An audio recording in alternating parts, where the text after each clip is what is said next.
Boa noite a todos e a todas aqui presentes.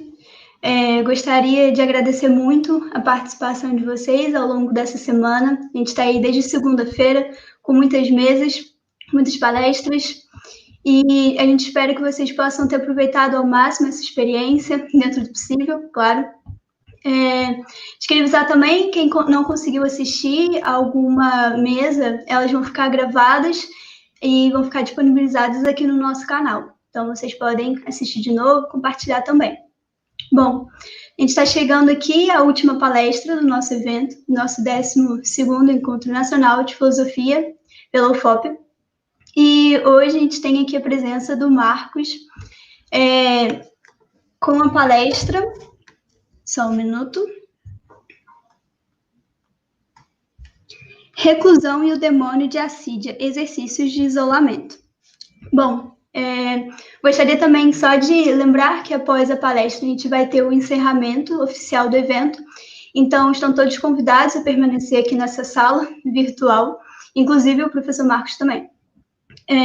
Marcos tem graduação em filosofia pela UFRJ, mestrado, doutorado e pós-doutorado pela PUC-Rio e outro pós-doutorado pela UFRJ. Atualmente é professor associado da Universidade Federal Fluminense.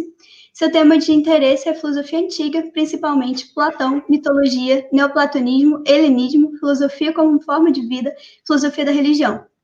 Além disso, o Marcos tem um canal no YouTube, que vocês também podem acompanhar o trabalho dele por lá. Vou deixar o link aqui nos comentários. Bom, o Marcos foi um meu professor logo assim que eu entrei na universidade, no curso de filosofia. Então, eu sou suspeita para falar aqui, mas é um professor que eu admiro muito, tenho um carinho enorme. E a gente está muito feliz de te receber aqui hoje, Marcos, e seja bem-vindo a Ouro Preto. A palavra é sua. Obrigado, você está me ouvindo aí, Yasmin? Tá tudo Sim. Ok?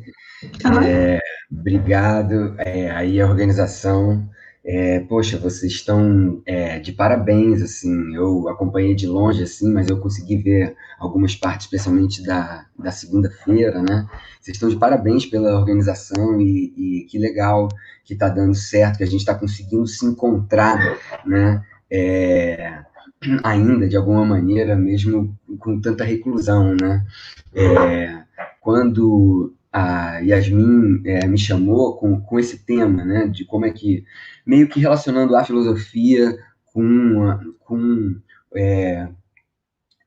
esse momento da quarentena, né, e como que a filosofia pode pensar a quarentena, eu me lembrei logo de um pequeno ensaio que eu escrevi logo no começo da quarentena, falando desse ato de se retirar, de ficar em reclusão, né, que é um movimento típico, né, filosófico, e que está ligado com várias características da filosofia, essa vida recolhida, esse ato de reclusão, né? Então, poxa, eu quero parabenizar vocês, lá da UFOP, é uma universidade que eu tive alguns contatos aí com o tempo. Ouro Preto não é tão longe do Rio de Janeiro, então eu já fui presencialmente à UFOP e a cidade, né, realmente é uma coisa incrível, aquela cidade lá de Ouro Preto, e imagino que fazer filosofia em Ouro Preto é uma coisa muito especial e muito característica, né? Eu sempre fui muito feliz aí, nas umas 3 vezes que eu já fui aí à UFOP especificamente para trabalhar com coisas de filosofia aí, né? Mas enfim, então, que bom que teve tantos eventos. Imagino que muitos de vocês já devem estar cansados aí, né? Estamos aqui fechando o evento, e eu quero pensar com vocês essa característica de retirar-se da reclusão, né? Do estado de reclusão, do estado de você se retirar para dentro de si mesmo, né? A ideia que eu quero, que é um conceito super importante para o monasticismo cristão, né? O monasticismo é um movimento específico dentro do cristianismo, né? Que é a palavra anacorese, né? Anacorese Cora é uma palavra grega talvez mais conhecida por causa do Timeu, né? Mas Cora quer dizer também terra, terra habitada, né? Anacora é sair da terra, sair da terra. O movimento básico da anacorese, dos monges, né? Especialmente desse primeiro movimento monástico, que foi que aconteceu nos séculos terceiro e quarto, né? Que é caracterizado principalmente pela anacorese, é você abandonar a cidade e ir para o deserto. Né? O movimento de anacorese, né? A palavra anacorese quer dizer retirar-se, retirar-se. Né? E o que eu quero fazer hoje aqui com vocês? Eu quero falar um pouquinho de como que você tem algum tipo de história antes desse movimento monástico, desse movimento de se retirar. Né? Você tem elementos filosóficos já em Heráclito, em Sócrates e nos estoicos, né, definindo a própria filosofia como uma forma de você se retirar para dentro de si mesmo. Né? Você tem um relacionamento muito interessante da filosofia com solidão. Então, eu quero falar hoje sobre a solidão do filósofo, sobre o ato do filósofo se retirar do mundo e experimentar um deserto. Essa é a imagem, né? Os filósofos, esses monges do deserto, é um primeiro movimento monástico, é um movimento muito interessante que surgiu lá em 200, 300 e alcançou seu ápice no final de 300 depois de Cristo. Aqui a gente está pensando já no declínio do Império Romano, quer dizer, de 100 a 200 é o auge, né, a Pax Romana lá, e depois de 200 você começa a ver traços de declínio, mas o auge do monasticismo, desse primeiro movimento monástico, é de 300 até 400. Né? Que foi um movimento estranhíssimo, assim. Diversas pessoas, jovens, foram para o deserto viver a vida do deserto. Viver a vida de um monge que abandona tudo da cidade e vai para o deserto. Então, os primeiros mosteiros a existirem, que vai ter uma influência enorme na história do Ocidente, né, na história da Europa, no nascimento das universidades. As universidades nascem nos mosteiros. Os mosteiros vão ter uma influência muito grande em toda a Idade Média. Quando o movimento monástico, quando surge em 200 e 300, são jovens e velhos, as pessoas das mais diversas, homens, mulheres, que vão para o deserto lutar contra o demônio. A ideia principal aqui de você ir para o deserto, então a anacorese, esse retirar-se da cidade, certo? Ir para o deserto, né? Retirar-se da cidade, ir para o deserto, lutar contra demônios. Os monges são atletas e guerreiros, né? Eles são soldados, né, que lutam contra demônios. É isso que a gente tem que ter em mente para a gente entender o que isso tem a ver com filosofia, como que isso se encaixa na filosofia, porque eu vou apresentar para vocês esse conceito de anacorese, esse retirar-se da cidade, ir para o deserto, lutar contra demônios, né, que é o fundamento do monasticismo, né, como uma atividade, um exercício espiritual. Né? Talvez vocês conheçam através de Foucault e de Pierre Hadot. O Foucault, no final da vida, Michel Foucault, no final da vida, vai se voltar para o estudo da filosofia antiga, buscando ali técnicas de si, né? Formas de cuidado sobre si, pensando a filosofia como uma forma de vida. Quem influenciou o Foucault para fazer essa virada foi o Pierre Hadot, né? Um autor um helenista muito importante que tem um impacto muito grande até hoje nos estudos da antiguidade, né, em que ele apresenta toda a filosofia da antiguidade como uma forma de vida. Né? Os meus vídeos lá no meu canal do YouTube falam muito sobre isso, né? E para a gente entender como é que a anacorese, esse retirar-se para o deserto, né, desses monges, dos primeiros monges, né, e também esse retirar-se para dentro de si, que é a atividade própria, né, de alguma maneira, de toda a filosofia, né, há uma anacorese interior, um retirar-se para dentro de si, próprio da filosofia, está vinculado com essa ideia de que a filosofia na antiguidade, né, ideia do Foucault e do Pierre Hadot, que a filosofia na antiguidade é um conjunto de exercícios que o ser humano deve fazer sobre si mesmo para alcançar a vida boa. né? Então como eu estava falando, a gente está...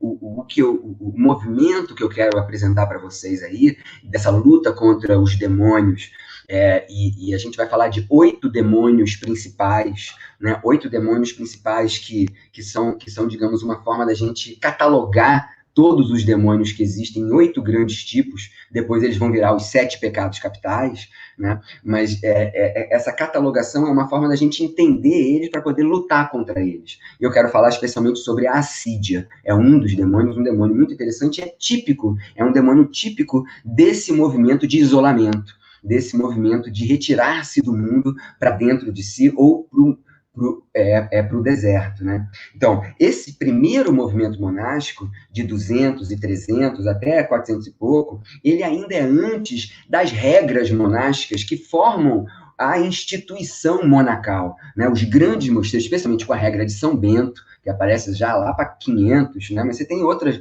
regras antes, né, que vão organizar os mosteiros, tanto no deserto, aí agora já no sul da França, né? Os monges, eles vão se espalhando, eles têm uma predominância ali no Egito, esse movimento monacal, no deserto do Egito, mas eles vão se espalhando por todo em torno do Mediterrâneo. A gente está falando dos 2 primeiros séculos antes dos mosteiros virarem instituições, e aí, então, incorporados pela igreja, de alguma maneira, né? Esse primeiro movimento monástico, em que, então, a gente tem essa tipologização dos demônios, tudo bem? Com esse termo, né? Tipologização é forma de catalogar os demônios, né? Então, esse primeiro movimento monástico, ele ainda é muito livre, muito solto, muito experimental, né? São pessoas que vão para o deserto tentando enfrentar os seus demônios. Claro, eles começam a se organizar em grupos, né? Formando, então, o que a gente chama de cenóbio, tem a ver com koinobios, né? A vida em conjunto. Koinos é a palavra para koinobio. O cenobita é o monge, porque a palavra monge, ela tem a ver com monarros. A palavra em grego é monarros, quer dizer solitário, sozinho. É estranho você imaginar um mosteiro onde vivem juntos solitários, né? Então, são, de alguma maneira, isso, cada um numa cela, se encontram pelo menos uma vez por semana, mas se visitam, né? Porque a ideia principal dos monges é praticar a anacorese, esse retirar-se, que tem a ver com a quietude. O objetivo dos monges é alcançar uma certa quietude interior para poder prestar atenção nos próprios pensamentos e entender os demônios que estão te atacando, né? Então, a ideia do isolamento, e por isso eu acho que tem tudo a ver com a quarentena, né? Acho que a quarentena e esse momento de isolamento tem muito a ver com você enfrentar os seus demônios, porque os demônios aparecem de forma mais explícita, né? Quando a gente está enclausurado, a gente está longe de distrações. A ideia é essa, né? A ideia de você ir para o deserto é você sair, você se afastar de distrações para poder concentrar o pensamento numa análise interior, para poder descobrir aonde estão os seus demônios, né? E lutar explicitamente contra esses demônios, né? Então, assim, fiz um panorama geral do que eu vou falar. Quero voltar um pouquinho atrás na história da anacorese, tá? História da anacorese, né? O termo anacorese, que quer dizer retirar-se, né? Retirar-se, anahora, sair da cidade, ele já aparece vinculado a Heráclito, né? O nosso primeiro, digamos, anacoreto, o sábio do deserto, né? É Heráclito, né? E eu quero mostrar como que em Heráclito e em Empédocles também, né? O Heráclito abandona a cidade dele e vai viver na montanha e comia só grama e folhas, né? E vivia totalmente solitário. O Heráclito, ele era um misantropo, né? Ele era, pelo menos foi considerado, está em Diógenes Laércio, eu vou mandar aqui, mas a passagem que a gente está em Diógenes, que está em Diógenes Laércio, que usa o próprio termo anacoreses, né? Para se referir ao que Heráclito faz, né, quando sai da cidade dele, vai viver na montanha. A montanha é um correlato do deserto, né? Deserto e montanha são duas geografias simbólicas do selvagem, do não cultural, né? do não transformado pela cultura. São pessoas que vão viver na physis, né? Que vão viver na própria natureza. Né? Então, assim, mas o que eu quero sublinhar é que, a partir de Heráclito, mas com Sócrates especialmente, e com os estoicos mais ainda, a gente tem uma torção na ideia de anacorese, desse retirar-se do mundo, não só como uma locomoção física, que é um retirar-se da cidade, mas também uma locomoção espiritual, digamos assim, né? Um entrar para dentro de si, né? Um retirar-se do mundo e voltar-se para dentro de si. Eu quero passar isso rápido para também não me demorar muito, para a gente chegar em Evagrio e falar do demônio da assídia, né? Deixa eu só começar lendo com vocês um texto do Marco Aurélio, né? Isso está nas Meditações do Marco Aurélio, acredito que vocês estejam vendo aí, tá? Se vocês não estiverem, por favor, Yasmin, me avise, mas acho que... Está aparecendo, sim. Ah, obrigado, Yasmin. Então, olha, esse aqui é um trechinho lá do Marco Aurélio, tá? Não, desculpa, esse aqui... Antes, isso aqui já é o Heráclito, esse aqui é um trechinho do Marco Aurélio, tá?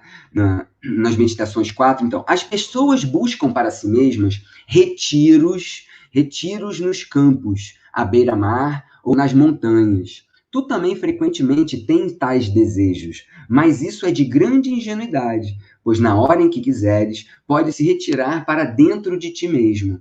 Não há lugar mais tranquilo nem prazeroso para o ser humano se retirar do que para dentro da própria pessoa. Então, a gente tem aqui esse retirar-se, né? Esse retirar-se para dentro de si.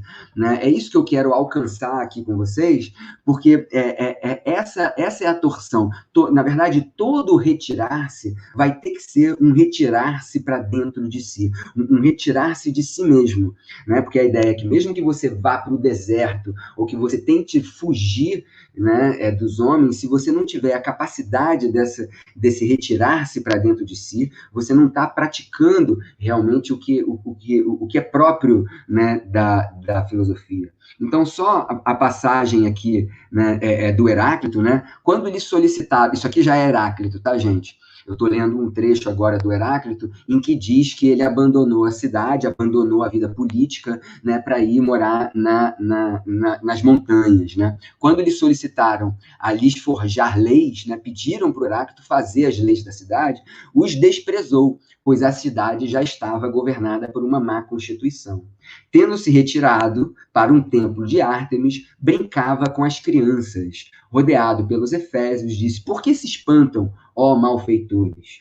Ou não é isso melhor do que governar com vocês? Por fim, tornou-se um misantropo e, afastando-se do convívio social, vivia pelas montanhas, comendo grama e ervas. Né? Essa é uma das anedotas, digamos assim, sobre a vida de Heráclito. Mais uma passagem, acho que mais exemplar, é a passagem que aparece lá no banquete, em que Sócrates, né, o Sócrates convidou um amigo para ir para a festa lá do Agatão, e esse amigo está indo junto com eles, né, e ele está conversando umas coisas junto com Sócrates, né, então ele é uma terceira pessoa que está narrando, né, esse encontro do Sócrates com o amigo, logo no começo. Olha o que acontece. Tendo eles conversado essas coisas, ele disse: foram. Então, Sócrates, como que voltando sua atenção para seu próprio pensamento, ao caminhar pela estrada, ficou para trás. E quando eu esperava por ele, pediu-me para ir andando adiante. Então, esse amigo que o Sócrates convidou para ir na festa, teve que entrar na festa sozinho, né? E falou: olha, o Sócrates parou lá, ficou parado, sozinho, pensando alguma coisa, e aí, depois que ele já estava na festa, né, ele falou: então outro dos garotos chegou reportando que este Sócrates está parado, tendo se retirado, aí o termo anacorese, né, para a frente da porta dos vizinhos, e quando chamado, não deseja sair. Que coisa estranha, disse Agatão, né? Por que então não continua chamando, não deixe ele ir? Mas então ele, o Aristodemo, me disse que falou, de forma alguma, mas deixe, né? O Aristodemo era esse amigo que estava junto com Sócrates, falou para o Agatão, dono da festa, calma, deixa o Sócrates lá, né? Deixe-o. Trata-se de um hábito de Sócrates, né? Sócrates tinha esse hábito. Às vezes, ele fica parado onde quer que ocorra estar, né? Então, Sócrates, do nada, ficava parado onde ele estava, né? E meio que a gente pensando alguma coisa, né? Tem uma atividade do pensamento aqui. Ele estará aqui em breve. Então, você tem essa passagem muito importante do começo do banquete, logo no começo, ainda no prólogo do banquete, e depois no final do banquete, né? O banquete é meio coroado com esses dois movimentos de repouso. Um Sócrates que, de repente, para tudo e fica estatelado pensando em alguma coisa. Ele sai do mundo, né? E entra dentro de si mesmo. Né? A forma como Platão descreve isso é um retirar-se para dentro de si, né? Como se ele fique enclausurado dentro dele mesmo, né? E a outra passagem aqui do Alcebiades, essa aqui é a outra passagem do Alcebiades, que o Alcebiades, então, no final do banquete, está contando sobre Sócrates, que no meio de uma guerra, é o meio de uma guerra, na verdade, provavelmente era um momento que não é um momento que estava acontecendo a guerra, né? É um momento que estava tendo uma guerra, os gregos estavam acampados, né? Os colegas de Sócrates estavam acampados num determinado lugar, né? E ele, então aconteceu esse fato aqui, né? Certa vez, concentrando seus pensamentos, então, ali mesmo, desde a manhã, investigando sobre algum assunto, permanecia de pé. E quando este não lhe vinha, o pensamento não lhe vinha, não deixava o lugar, mas permanecia de pé a procurar. Depois, quando era meio-dia, os homens observavam e, tendo-se admirado, diziam uns para os outros que Sócrates estava de pé desde a manhã, pensando em alguma coisa. Por fim, alguns jônios, né, quando já era de tarde e já haviam jantado, pois era então o verão, trouxeram para fora os seus leitos e, ao mesmo tempo em que deitaram no fresco, ficaram-lhe vigiando, caso ele ficaria a noite toda de pé. Ele ficou de pé até que veio a aurora e elevou-se o sol. Então ele fica 24 horas parado pensando em alguma coisa, completamente alheio ao mundo à volta dele. Os outros soldados ali vieram até do lado dele, botaram, né, a cama, fizeram uma cama ali do lado de Sócrates para ficar vendo o Sócrates, né? E é interessante o que ele faz depois, né? Só então, quando o sol nasceu de novo, foi-se embora, tendo feito uma prece ao sol antes de ir. Né? Então, o que a gente tem aqui? Deixa eu voltar aqui. Isso, a gente está, então, com essas passagens, né? Colocamos duas passagens importantes dessa atitude típica de Sócrates, né? De parar tudo o que estava fazendo para fazer filosofia. Eu acho que aqui a gente tem uns elementos importantes, especialmente a ideia de escolé, de ócio. Né? O filósofo é aquele que não pode ser perturbado pelo mundo imediato à sua volta. O filósofo ele tem que ter ele não pode estar em negócio, né? A ideia da negação do ócio. A negação do ócio é típica da assídia, né? O que é a assídia? É um demônio que se instaura no monge, é uma sensação de espírito que você não gosta do momento presente. E você só quer passar pelo momento presente para ir para outro. Né, para ir para outro, em que o momento presente é útil, né, em que o momento presente é da ordem do negócio, de uma negociação que se serve só como mercadoria de troca. Né? O ócio tipo filosófico, ele abre mão de absolutamente tudo ao seu redor, ele não quer fazer nada de útil, ele não quer fazer nenhum negócio, mas ele para ali, e ali se torna um momento super importante, porque ele está, pelo menos ali no caso do Sócrates, ele está investigando uma questão. Né? Então, esse retirar-se do mundo para investigar uma questão, né? Acho que e é por isso que Sócrates é esquisito, né? Sócrates não tem um lugar próprio, atopia típica socrática.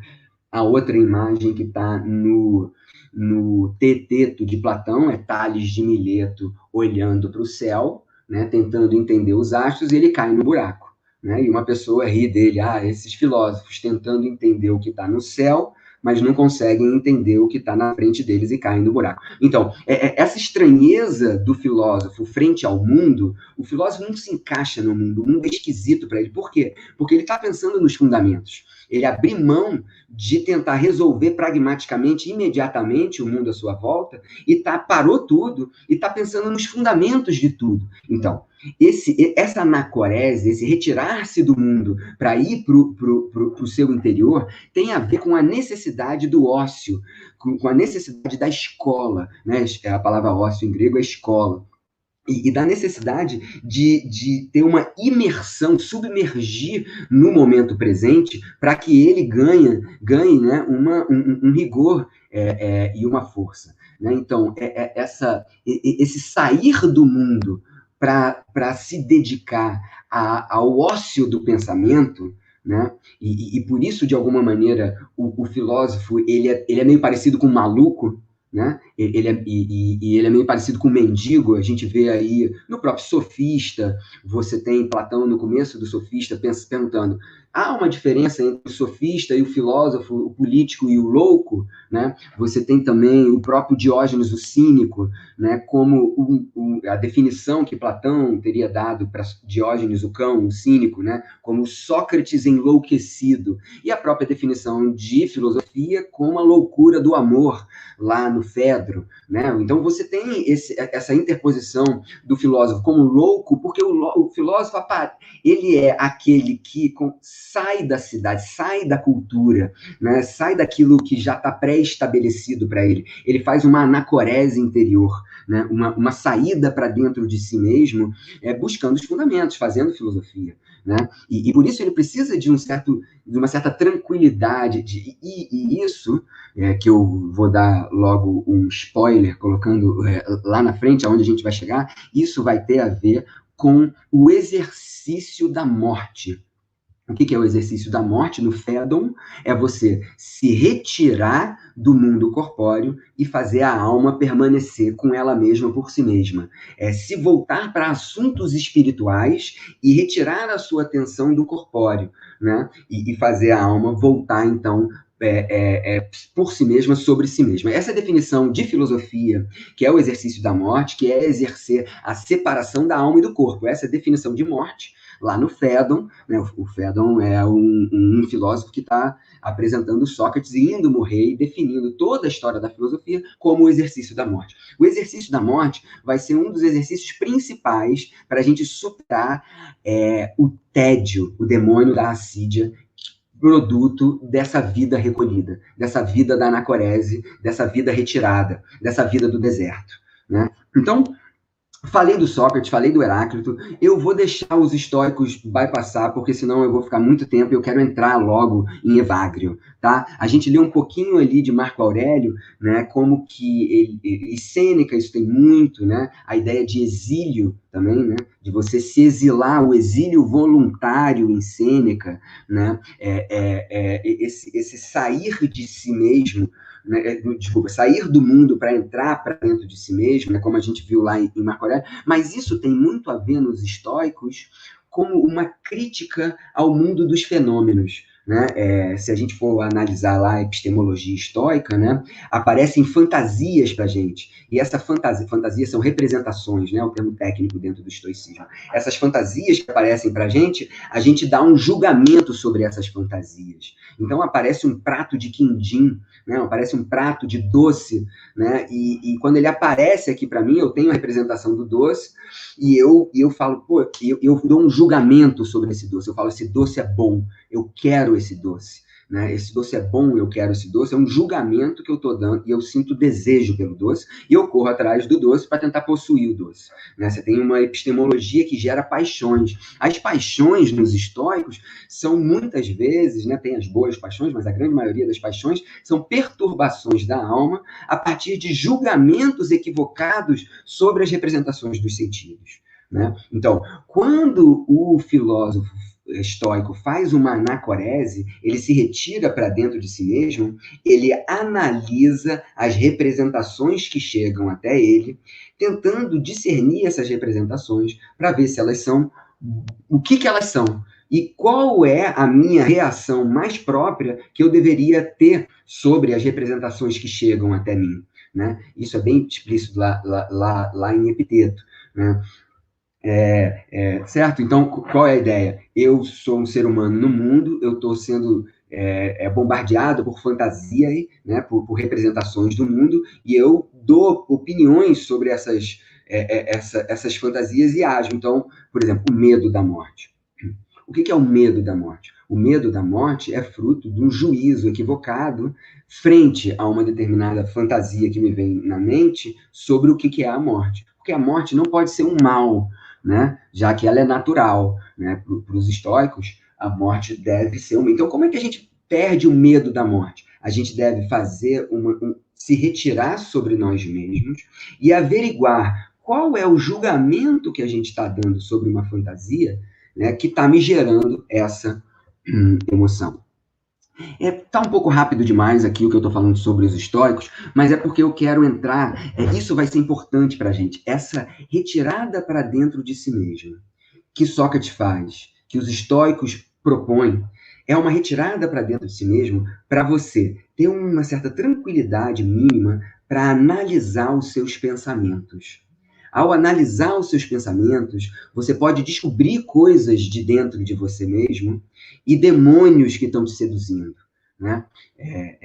E então saber combater melhor cada um desses demônios, certo? A anacorese é um procedimento de diagnóstico interior, certo? Então, a anacorese, o que eu estou chamando? O que é a anacorese? Esse retirar-se do mundo para se voltar o espírito sobre si mesmo. Então, a anacorese é um método, é uma metodologia de diagnóstico dos demônios que estão nos atacando, para a gente poder saber que tipo de demônio é, para então a gente ter uma metodologia apropriada para atacar esse demônio.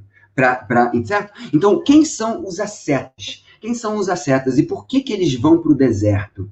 Os ascetas são atletas que estão lutando contra demônios. Esse é o ponto principal. É assim que eles se definem, é assim que eles se apresentam. Né? Eles são atletas que estão lutando contra demônios. Né? E qual é a metodologia fundamental deles? É alcançar algum tipo de silenciamento e tranquilidade. O termo é ressurria, né? que é quietude, que vai dar o exicasmo, né? A doutrina exicasta é da quietude. Acho que a palavra quietude é muito boa, porque remete tanto a ficar imóvel, ficar parado, quanto também ficar calmo, né? Então, é diminuir o mundo exterior, né? Para que, numa tranquilidade, numa quietude, você poder prestar atenção para os próprios pensamentos, certo? Para diagnosticar os demônios que estão trabalhando sobre nós mesmos, né? Então, vamos entrar aqui em Evagrio e os demônios do Evagrio, e esse movimento aí e o movimento monástico, né? Eu quero, então, falar desses 8 demônios e explicar melhor esse demônio, que é o demônio típico, que é quase que um demônio central, o demônio da assídia, né? Que tem a ver com um certo tédio, né? Talvez uma das palavras para traduzir assídia é o tédio, é um torpor, é um langor, assim, é uma pachorra, né? Então eu quero circunscrever esse demônio. É muito famoso o demônio da assídia, chamado como o demônio do meio-dia, né? O demônio, por que demônio do meio-dia? Porque é o demônio que acontece na hora do almoço, assim, depois do almoço, esse tédio, essa sensação de marasmo, assim, e ele ataca no entardecer, né? Uma sensação de frustração, de uma tristeza ambígua, né?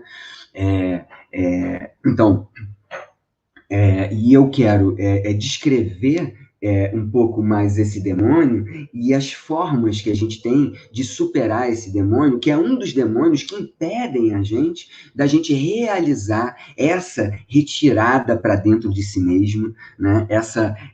Esse ato de de contemplação, de assumir o ócio próprio da filosofia e poder levar uma vida contemplativa. Deixa eu falar aqui para vocês, então mostrar um quadrinho aqui para vocês, um outro quadro, que é o quadro dos 8 demônios em Evagrio, né?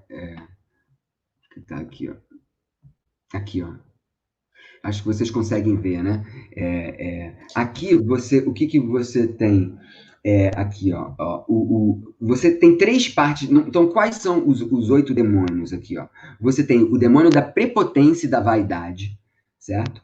O demônio da avareza, da raiva, da tristeza e da assídia, certo? E, por fim, você tem o demônio da gula e da luxúria, tá? E são os 8 demônios. É muito demônio, é difícil de entender assim, mas eu quero marcar 3 demônios aqui em particular. Esses demônios, esses 8 demônios, eles estão vinculados a 3 partes da alma, né, típicas de Platão. Essas partes da alma aqui é uma influência platônica, né, muito clara em Evagrio, né, que faz essa divisão entre 8 demônios. Né? Deixa eu puxar aqui um pouquinho para cá. Acho que eu posso fazer isso, certo? Então, quais são os demônios que a gente tem aqui? A gente tem vinculado à parte desejante o demônio da gula e o demônio da luxúria. Depois, vinculado à parte que pode ficar com raiva, né, a parte irascível, o demônio da avareza, né, o próprio demônio da raiva, o demônio da tristeza e o demônio da assídia, certo? Então, a assídia está vinculado à parte irascível da alma. E, por fim, na parte racional, você tem o demônio da prepotência e da vaidade. A gula, a avareza e a vaidade são 3 demônios que vêm meio que dentro. Bom, você tem tudo em Evagrio, você tem uma demonologia, uma tipologia de demônios, né, e uma catalogação desses tipos de demônios e como que eles se apresentam, né? Eles se apresentam em horas específicas, então você tem uma cronologia dos demônios, né? Você tem lugares específicos em que eles se apresentam, relações específicas, você tem procedimentos próprios dos demônios entre eles, né? Que são muito ricos e interessantes, né? Que jogam, que fazem um complexo dinâmico aqui entre esses demônios, né? Já só para falar um pouco desses 4 demônios aqui, que estão. A avareza é chamada, né, da raiz de todos os demônios, né? E a avareza é a vontade de possuir alguma coisa. Ela está intimamente conectada com a raiva, porque a raiva e a avareza meio que funcionam juntas, né? Na medida em que você quer possuir alguma coisa e que aquela coisa pode não ser sua, né, você sente raiva, né, e a raiva, e quando a raiva é uma vontade de vingança, e quando a raiva ela não consegue se concretizar, essa vontade de vingança não consegue se concretizar, ela leva a tristeza, né, e tristeza e a assídia, a assídia é um certo torpor, né, é uma melancolia, é uma falta de interesse em tudo. Esse é o ponto principal aqui da assídia. É uma falta de interesse por tudo o que existe no mundo, né? E em que você tem uma distopia cronológica, porque o tempo ele começa a ficar arrastado. Quando você sente assídia, o tempo não passa, né? Então, ele está muito vinculado ao tédio, né? Ele tem a ver com uma falta de interesse no momento presente, né? É o oposto do carpe diem, né? O que é o carpe diem? Usufrua do momento agora, né? Usufrua do dia, né? Usufrua do agora, né? Pegue o agora, viva o agora. A assídia é não gostar do agora e só querer.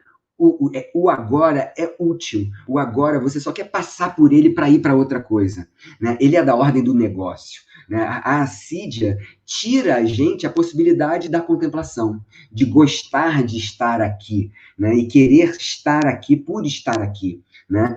A assídia é o demônio que é mais central contra... O que a assídia pede? Uma distração, alguma coisa que te tire de você mesmo. Então, como é que você deve combater a assídia? Ficando no mesmo lugar que você está. Né? É muito interessante a reação primeira da assídia você tá naquele... A ideia é o seguinte, a assídia, no final das contas, é que você não quer ser quem você é. Você não quer ser um ser humano. Você quer ser qualquer outra coisa. Né? Você não aceita o aqui e agora. Né? E o que é que se deve fazer, então, com a assídia? É persistência. Persistência. O termo é hipomoné. Hipomoné é uma persistência paciente, né? Então, eu quero mostrar aqui, eu tô indo aqui, né? Acho que as perguntas vêm no final. Então, o que eu quero apresentar agora para vocês? A obra de Evagrio, que descreve a assídia, e aí eu vou dar os antídotos, né? Eu vou falar do Evagrio, mas ao mesmo tempo vou colocar os próprios textos dele. Eu vou falar do demônio, mas vou dar também, digamos, o antídoto próprio do demônio. Não se trata, gente, quando a gente faz uma pesquisa, de ingenuamente achar que a gente pode aplicar ela hoje em dia. Né? Quando a gente faz pesquisa sobre isso, a gente está fazendo pesquisa pelo bem da própria pesquisa. E alguma coisa a gente tira para a gente hoje em dia. Mas você não vai querer aplicar o que o Evagrio fazia no deserto em 350 depois de Cristo para hoje em dia. Mas algum tipo de relação e de pensamento, né, e, digamos, dialética consigo mesmo. Porque, assim, o que é o movimento anacorético? O que é o movimento de ir para o deserto? É o movimento da ascese, né? É um movimento de confronto com seus demônios, confronto com impulsos que você não consegue controlar e que muitas vezes te dominam, né? Então, a tática da resistência é a tática de um retirar-se para dentro de si, para tentar confrontar impulsos que vêm de dentro de você mesmo, que você pode tentar superar, certo? Então, eu vou colocar aqui os textos do próprio Evagrio, primeiro descrevendo a assídia, tá? Primeiro é o texto que descreve a assídia. Isso está no texto Practicós. A gente não tem tempo para eu apresentar toda a obra aqui do Evagrio, né? Mas, então, olha como é que é o demônio da assídia. Esse é o capítulo 12 do Practicós. É um texto dele sobre a vida prática. Então, o demônio da assídia, também chamado de demônio do meio-dia, é o mais pesado. Esse é um adjetivo importante. Pesado de todos os demônios. Ele ataca o monge perto da 4ª hora, que seria o meio-dia. Seria, na verdade, um pouco depois do meio-dia. E circunda sua alma até a 8ª. Primeiro, ele faz com que o sol pareça se mexer lentamente ou ter parado completamente. E que o dia tenha 50 horas. Então ele força os olhos a se afastarem continuamente para as janelas e a impulsionar-se para fora da cela, e a observar fixamente o sol, se ele já alcançou a 9ª hora, e a conferir aqui e ali se não chega algum irmão. Então ele inspira o ódio ao seu lugar e à sua própria vida, especialmente ao trabalho das próprias mãos. Também lhe vai fazer pensar que o amor abandonou os irmãos e que não há ninguém que venha lhe consolar. E se alguém, durante esses dias, entristeceu o monge, o demônio da assídia se serve disso para aumentar a aversão.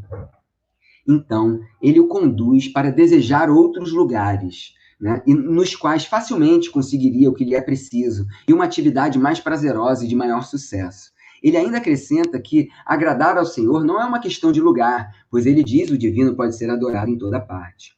Ele ainda acrescenta isso à memória dos familiares e do tipo de vida anterior. Põe à frente dos olhos as dores da ascese, lhe descrevendo o tempo longo de vida. E, como se diz, ele movimenta sua artimanha para que um monge abandone o ringue de sua cela. Nenhum outro demônio segue imediatamente a esse. Porém, depois da luta, um estado de paz e uma graça indizível alcança a alma, né? Então, o que a gente pode falar desses trechos todos aí, voltando ali, né? Você tem uma uma sensação temporal estranha, esquisita, né, que vai destoando a temporalidade sua. É como se, né, o tempo demorasse a passar exatamente porque você não está gostando do tempo presente. Você não aceita o aqui e agora do jeito que ele é aqui e agora. Né? Tudo que você quer é sair do aqui e agora. Né? Então você se distrai, aquela coisa, você está lendo o livro, mas você vê quantas páginas faltam para acabar, toda coisa, você quer algum tipo de distração e nada te satisfaz. Né?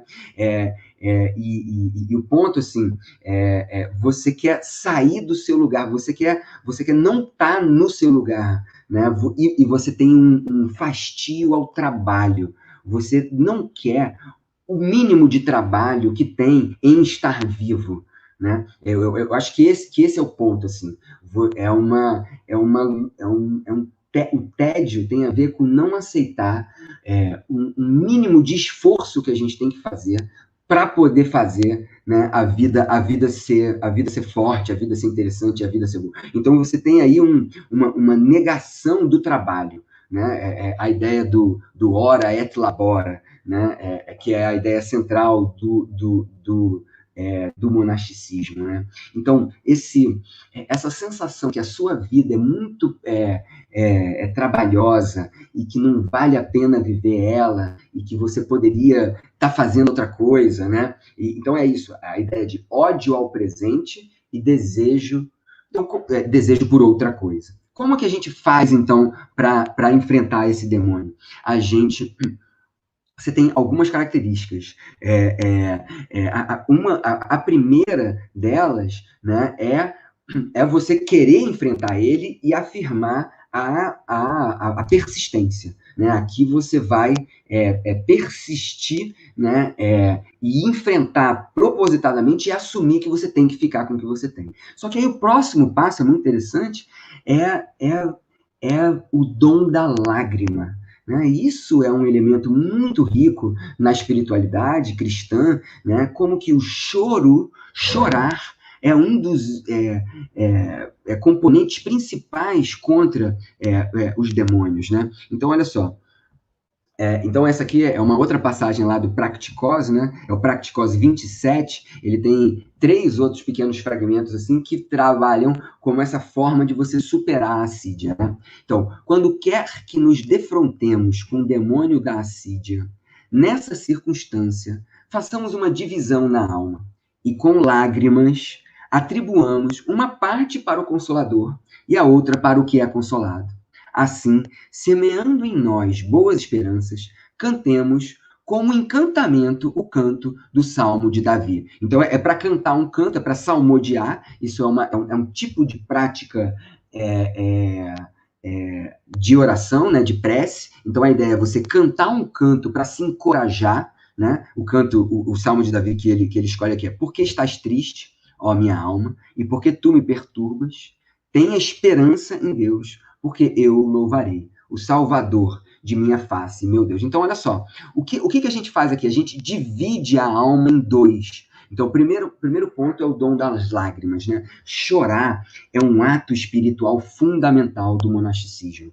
Né? A gente tem que entender aí o chorar como uma atitude espiritual fundamental frente aos seus maiores problemas. Né? O choro tem 2 elementos. Primeiro, a constatação de que você não consegue sozinho, de que você precisa de ajuda, né? E a outra constatação é de que você tem alguma coisa para fazer que você não quer fazer. Né? Você é responsável pelo estado que você se encontra, por um lado, e por outro lado você não vai conseguir sozinho. Né? O choro é um elemento gigantesco, né? Na antiguidade, no mundo da espiritualidade, e ela tem uma função dentro da oração muito grande. Né? Ela vai aparecer em diversos autores vinculadas à oração, vinculadas a essa prática de se retirar para dentro de si, tomar consciência, né, dos próprios demônios, e o choro como uma forma. E aí, ao chorar, você divide o sujeito em 2, e você se consola e tem a esperança. Né? Um tá triste e o outro consola e fala: vamos lá, eu junto com você, a gente vai conseguir. Né? Essa divisão do 2, né? E esse choro. Tá? Então, já encaminhando aqui para eu terminar, eu quero falar logo o que se deve fazer, principalmente, é o quê? É você permanecer onde você está. Né? Então, essa vontade de distração, essa vontade de negar a si mesmo, ela deve ser enfrentada com uma afirmação de si, com uma afirmação do seu próprio lugar, né? Então, aqui, ó, não se deve abandonar a cela no momento das tentações. Não importa o quão razoáveis são os pretextos para o fazer. Pelo contrário, devemos nos sentar e permanecer dentro. E, por um lado, receber novamente todos os assaltantes, mas especialmente o demônio da Sídia, pois ele é o mais pesado de todos, sendo aquele que forja a alma de modo a torná-lo muito experiente. Eu acho que, nesse sentido, fugir do combate é que é o pior, né? Então, o que ele está falando aqui? Se você está com essa sensação de um desespero, de um desespero, de uma desinteresse por tudo que você é, né? A ideia é você firmar firme e falar, não, eu vou voltar para dentro de mim mesmo e tentar entender a origem disso aqui, enfrentar isso e não aceitar a sedução de se distrair. Né? Aqui você tem um oposto de uma concentração frente à distração. Eu quero abrir para perguntas, tá? E quero só terminar aqui com um exercício da morte, né? Que aqui aparece um pouco diferente, que é a outra coisa que se deve vir em mente quando a gente tem essa sensação, né, de torpor, de uma melancolia, de um tédio, né? Então, ele fala assim, ó, então ele está falando sobre o professor dele, o Evagrio, né? Dizia, pois, o santo e muito instruído na prática nosso professor. É necessário, de tal modo, o monge se exercitar como se fosse morrer no dia seguinte. E novamente, de tal modo, cuidar do corpo como se fosse viver muitos anos. Pois, por um lado, dizia, isso, né, erradica os pensamentos de Assis. O quê, né? Então, você tem que se exercitar no movimento de se retirar como se você fosse morrer no dia seguinte. Né? Então, assim, você tem que dar... Qual é essa ideia? Né? Esse é o topos central, né? A efemeridade, lembrar, memento mori, né? Lembrar que você vai morrer. Lembrar que em breve você vai morrer. Né? Lembrar que a vida acaba. Esse lembrar que você vai morrer te tira do tédio, te tira dessa sensação de prostração, porque todo mundo, toda pequena coisa agora é muito importante, porque são os últimos minutos da sua vida. Né? Então, como se você ganha a consciência de que você vai morrer, o mundo ganha uma magia muito grande aqui e agora. Por outro lado, se você vai morrer daqui a 5 minutos, você pode viver a ascese de um jeito tal que você acaba se matando, porque você não pode se matar. Né? A ideia é essa. Você está prestes a morrer, mas você não pode se matar. Você tem que usufruir desse momento agora, que é esse momento antes da morte, mas a morte vai chegar. Né?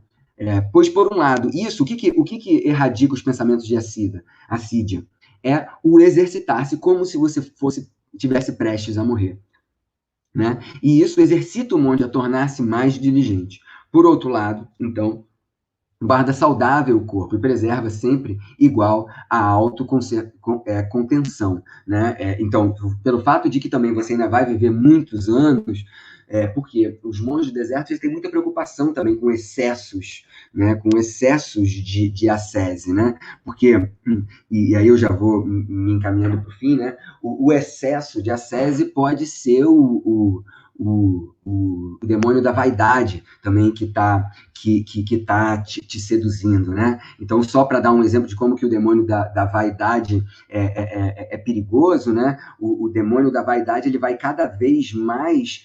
O demônio da vaidade é comparado com uma trepadeira, ele vai cada vez mais subindo nas suas vitórias. Então, você vence a gula, você vence a gula, você vence a luxúria, né? Você vence a avareza e você vai ficando vaidoso, né? Então, assim, e parece que você é muito vitorioso, mas tem um demônio te sugando cada vez mais, né? Então, os demônios, eles são os mestres do disfarce.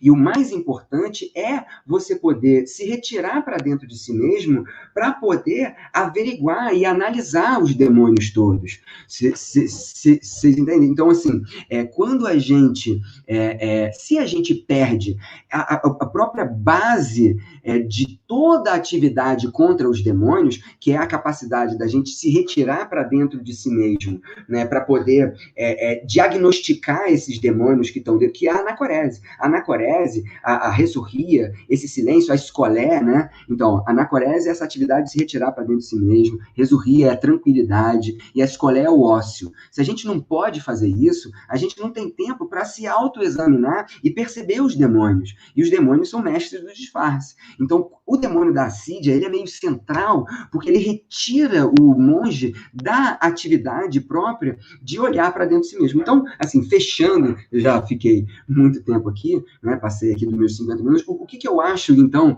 que a gente pode fazer uma transposição com esses momentos de enclausuramento? É o momento da gente enfrentar os nossos demônios interiores, né? É um momento da gente ficar dentro de casa e ficar mesmo, né, com todas as dificuldades, para que talvez descubra certas forças e potências nesse ficar parado no lugar que está. Sabe? Eu acho eu acho que todo esse movimento aí, e não é à toa que o filósofo, eu acho sim que tem um certo privilégio. Pedir para o filósofo ficar fechado dentro de um quarto com acesso à internet é pedir para ele fazer o que normalmente ele faz. Eu não sei, acho que a maioria de vocês aí gostam de filosofia e tem essa atividade do espírito. Ficar fechado dentro de um quarto com a internet ligada e livros, é isso aí que a gente está fazendo. Essa é a vida, essa é muito a vida do filósofo também, né? Então, assim, acho que e tem alguma coisa daí dessa prática de se retirar para dentro de si mesmo, que o demônio da assídia, que tem muito a ver com a vida do negócio, com a vida da utilidade, com a vida apressada de ter que sair de dentro de si mesmo, né? Que acho que na quarentena a gente tem a legitimidade de olhar para dentro de si, né? Sei lá, era isso que eu queria falar. Acho que a gente agora pode abrir para questões, né? Agradeço muito aí a oportunidade. Muito obrigada, Marcos. O pessoal gostou bastante. Muita gente se identificou falando que tem vários demônios aí a enfrentar. Então, a gente vai passar para as perguntas agora. O Juninho Guerra perguntou: a assídia seria bem o contrário da eudaimonia, correto? Tudo vai depender do que você entende por eudaimonia. Eudaimonia em quem, aonde. Porque, assim, eu estou contando para vocês a primeira parte, eu estou apresentando Evagrio, né? Eu estou contando a primeira parte da doutrina do Evagrio, que é a luta contra os demônios. Depois que você já alcança uma certa vitória sobre os demônios, você alcança um estado chamado apáteia, que é um desapaixonamento.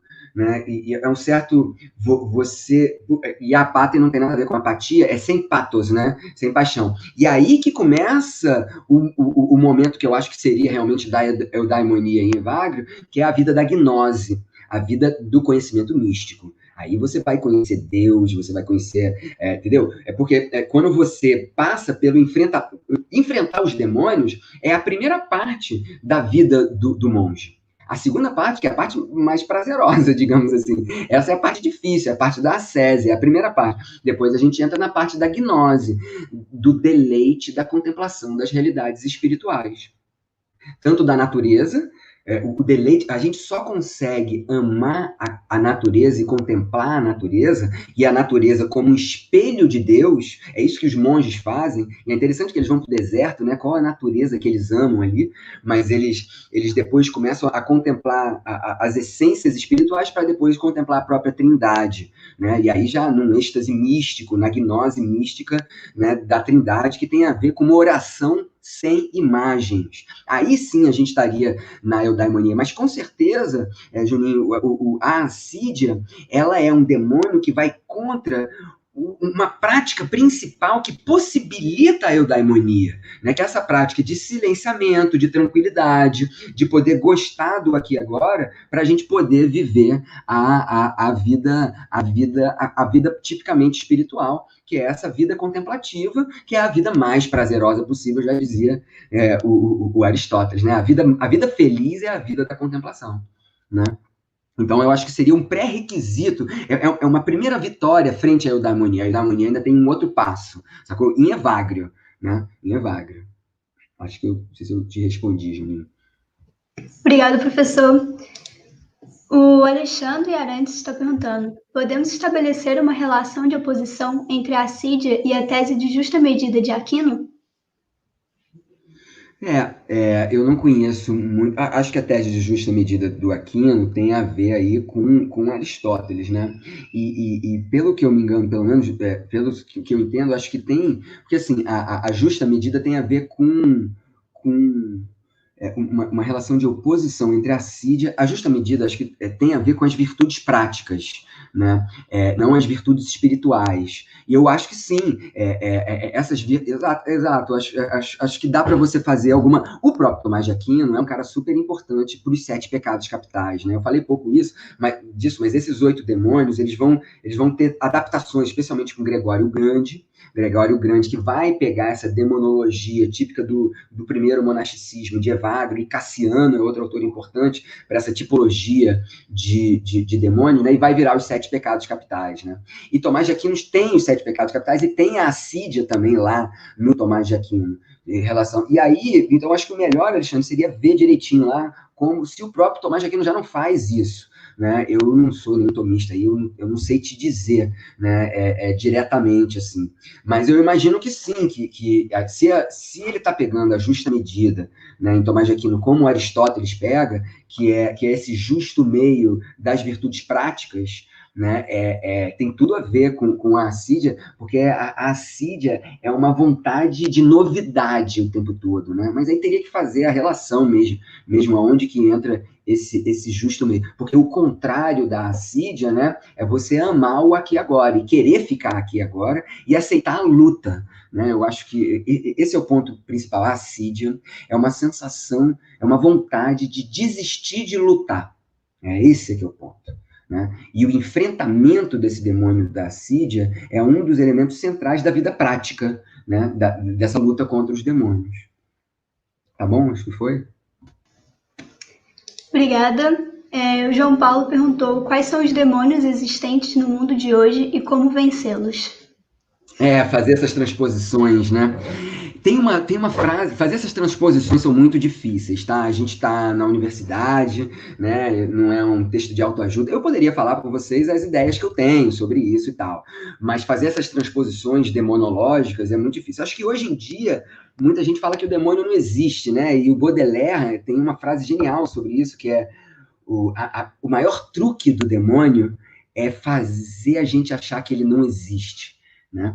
Eu acho que a gente tem que pensar a palavra demônio hoje em dia, né? Do que você quer dizer com demônio, né?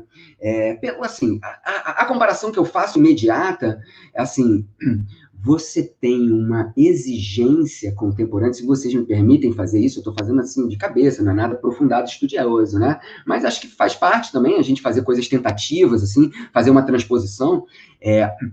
O mundo contemporâneo, ele exige uma hiperatividade da novidade e do excesso de informação e do outro, ir para outro, stories, 15 segundos, né? Stories, né? Essa coisa de 15 segundos, pequenas informações que vai para outro, que eu acho que tem tudo a ver com a vida do negócio, né? O negócio pelo menos uma parte, né? Não tô aqui fazendo uma apologia contra o empreendedorismo e contra os negociantes. Mas, enfim, estou fazendo de um aspecto dominante no mundo contemporâneo, que é a mentalidade de empresa, de negociante, de toda a subjetividade contemporânea. Né? Você tem uma revista que se vende em banca de jornal, Você S.A., como se a subjetividade fosse uma sociedade anônima e que toda a vida tinha que ser pensada mercadologicamente. Tá? Eu não estou falando eu estou falando de um exagero disso. tá? Eu não estou falando contra empresas e nada disso. Eu estou pensando no exagero, do monopólio do negócio. O monopólio do negócio é o monopólio do demônio da assídia, né? Que é o monopólio do empreendedorismo, que você nunca gosta de estar aqui agora. Você está visando lucro, você está visando progresso, né? O progresso talvez seja um dos nossos grandes inimigos contemporâneos, né? E eu acho que o progresso tem muito a ver com querer, com não gostar do aqui e agora, com não gostar do que a gente está vivendo aqui agora. Né? Por quê? Porque o progresso ele quer transformar o mundo, ele não quer contemplar o mundo. Né? Não sei, eu estou fazendo isso aqui tentativamente, tá? Eu poderia refinar isso aqui melhor. Mas a ideia, acho que esse demônio que exige a gente sempre ir para outro, né, é um demônio que impulsiona a gente a estar sempre no negócio e nunca no ócio, a sempre ganhar dinheiro. Tudo que a gente faz aqui é em vista de outro e a nunca estar aqui agora. Né? Mas é isso aí. Não sei, acho que eu falei de um deles, né? Dá para falar de vários. Tem aqui a pergunta da Patrícia. Ela falou: não sei se me passou despercebido na fala, mas você identificaria uma diferença entre o asceticismo estoico e o cristão? Não sei, no cristão, uma experiência mais encarnada de entrar e sair de si? O cristão mais encarnado, né? Olha, não, com certeza tem uma. O que eu poderia, assim, interessante, encarnado. Assim, o estoico, eu acho que o Pierre Hadot chama de exercícios espirituais, né? O que a gente faz, a filosofia, né? A filosofia ela é composta por exercícios espirituais. E o estoicismo é um lugar principal desse exercício espiritual, né? Digamos, é um lugar, não, é uma escola principal, e esses exercícios espirituais no estoicismo são muito intelectuais. Eu estou tentando fazer um gancho aí com o que você está falando, Patrícia, porque, e nesse sentido, o ascetismo estoico, se a gente pode falar isso, né, porque assim, o estoicismo não é, porque quando a gente fala ascetismo, a gente pensa eminentemente certos controles dos desejos, né? Assim, controle dos desejos corporais, de gula e de luxúria, especialmente, né?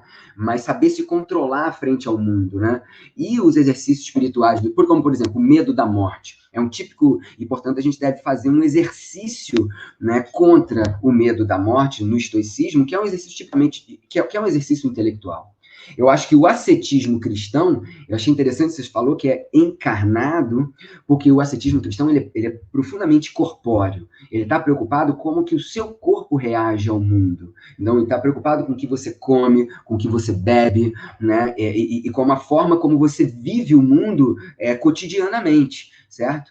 Então, eu acho que sim, se a gente pode falar de um ascetismo, por exemplo, Pitágoras era contra comer carne, né?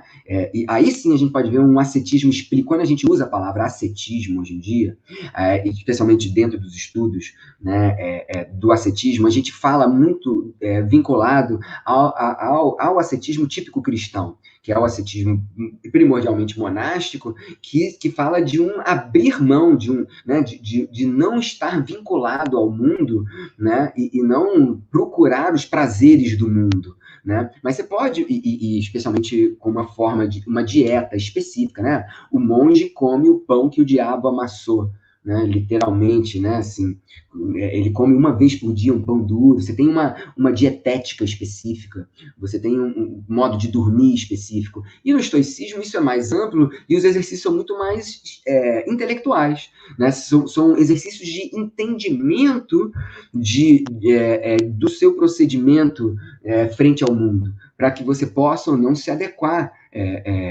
frente ao mundo, né? Não sei se eu respondi você totalmente aí. Obrigada. A gente tem uma última pergunta aqui, do Antônio. Ele perguntou: professor, o ato do isolamento e a ascese nos monges seria inspiração direta no ato de Jesus Cristo de fugir para o deserto?